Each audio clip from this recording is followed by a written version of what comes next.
Cordial saludo, mi nombre es Irma Ligia Torres Valle, tengo 28 años de edad, estoy radicada en la ciudad de Valledupar, Cesar, curso cuarto semestre de Ciencia Política en la Universidad Nacional Abierta y a Distancia UNAD, y en el día de hoy le daré resolución a la siguiente casuística, en donde el presidente de la República, en ejercicio de sus facultades constitucionales, decidió decretar un estado de emergencia para hacer frente a una situación de pandemia. Dentro de estas medidas, tomó la decisión de suspender la actividad judicial a nivel general, permitiendo solamente que se presentaran acciones de tutela que tengan que ver con los derechos relacionados con la vida y la salud. De acuerdo con esto, todas las acciones y medios de control que garantizan el acceso a la justicia están suspendidas, incluyendo las relacionadas con el control de constitucionalidad, limitando así el derecho humano y fundamental al acceso a la justicia. De este caso, debo manifestar de entrada que el presidente de la República no solo se excedió en sus facultades consagradas en el artículo 215, sino que tuvo un desfase, el cual consiste en lo siguiente. Cuando aludo al desfase del presidente, me estoy refiriendo específicamente al inciso segundo del artículo 215 de la Constitución, cuyo texto al final hace énfasis en resaltar a manera de prohibición para el presidente que los decretos con fuerza de ley son los que se dictan con ocasión o en virtud del artículo 215, el cual se suscribe el estado de emergencia.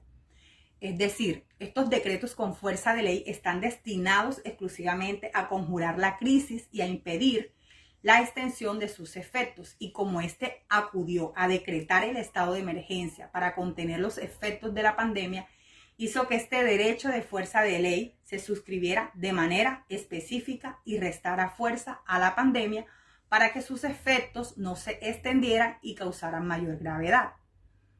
Es decir, cuando el presidente extiende estos decretos, es decir, incluye además en dicho decreto suspender la actividad judicial a nivel general, deja un espacio solamente para las acciones que estén relacionadas con la salud y la vida, los cuales violan de manera flagrante la misma Constitución, y como están violando esos decretos, no resisten el control de constitucionalidad que está a cargo de la Corte Constitucional,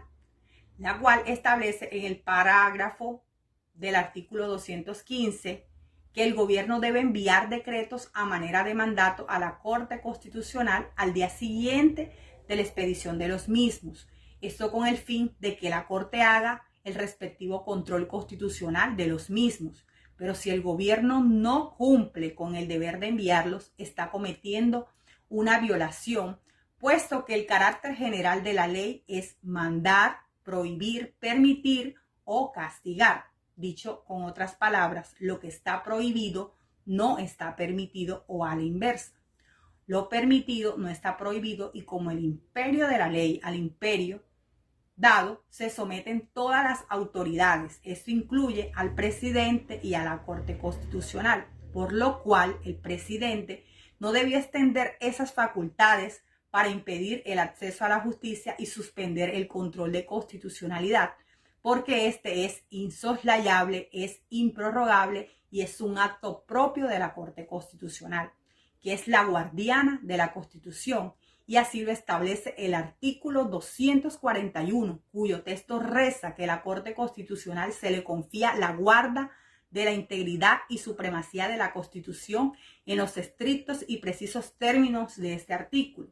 Con tal fin, cumplida la siguiente función, es el numeral quinto quien dentro del rol de sus funciones tiene que dar a conocer la demanda de inconstitucionalidad que presenten los ciudadanos contra los decretos de fuerza de ley dictados por el gobierno con fundamento en los artículos. Y es ahí donde hay un elenco de ellos, bien sea por su contenido material o vicios de procedimiento en su formación,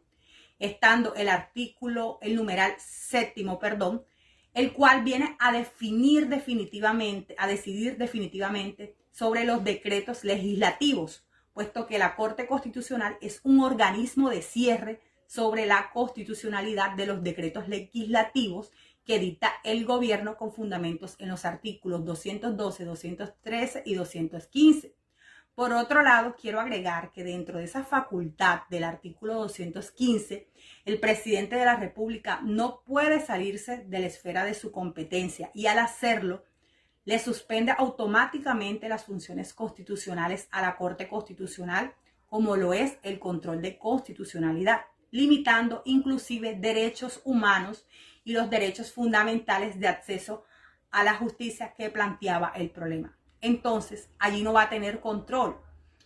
Es decir, se convierte en un dictador, en un emperador y estaría suspendiendo la misma Constitución. Además, este estaría incurriendo en delitos de prevaricato por acción porque viola la Constitución y las leyes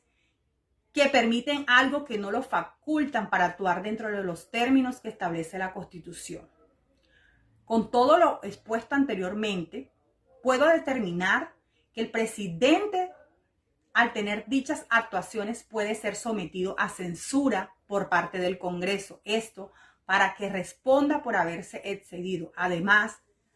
no está de más citar que el artículo 6 de la Constitución hace responsable a los particulares por infringir la Constitución y la ley y a los servidores públicos. Esto incluye al presidente por infringir no solo la Constitución y la ley, sino por incurrir en abuso de poder o en omisión y extralimitación en el ejercicio de sus funciones.